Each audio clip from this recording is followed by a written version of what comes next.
Hello, I'm Shweta Desai. I'm senior editor at Outlook magazine. Today is the D-Day of the fifth phase of polling in Mumbai. Mumbai is the ground zero of the political turmoil. This is the first poll in the city since the Shiv Sena party splintered into two factions, one led by Uddhav Thackeray, who is the president of the Shiv Sena founded by Bal Thackeray, and the second one is the faction led by Chief Minister Eknath Shinde. There has been an intense polarization among the Mumbai's communities of Maharashtrians, Gujaratis, and the Muslims, with a majority of the Maharashtrian and the Muslim communities showing support for the Sena Thackeray faction. But the Sena Shinde faction has the support of the BJP and the NCP. It remains to be seen whether this election will determine which of these two factions do the Mumbaikars trust, whether it's with the Thackeray's or with CM Shinde.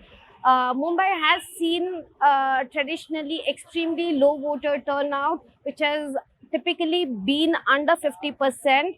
For the first time in 2019, Mumbai came out to vote in large numbers, taking the polling percentage to 55%.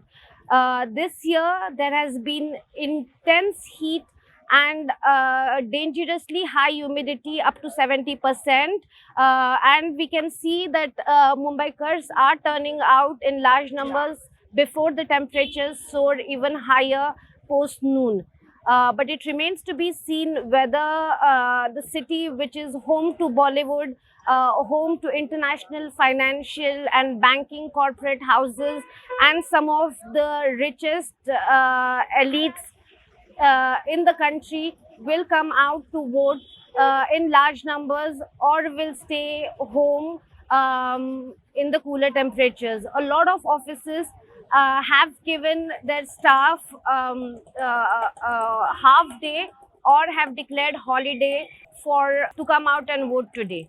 6 in Mumbai city and 4 outside, which includes Thane, Kalyan, where Chief Minister Eknath Shinde's son, Dr. Shrikant Shinde, is contesting from, Bhiwandi, and then you have Palghar, which extends on the Mumbai's northern side. Also, we have Nasik, Dindori, and Dhule constituencies. Together, these are 13 seats where voting is taking place today in the fifth phase of the polling. Nasik is the onion belt of Maharashtra. Here, the farmers are extremely angry due to the restrictions placed on exports. So it remains to be seen how the voter turnout fares here. There has been a lot of protest and demonstrations throughout campaigning, with onion farmers coming out and pelting onions on various other candidates out for campaigning. And with this, we conclude the fifth and the final phase of voting in Maharashtra.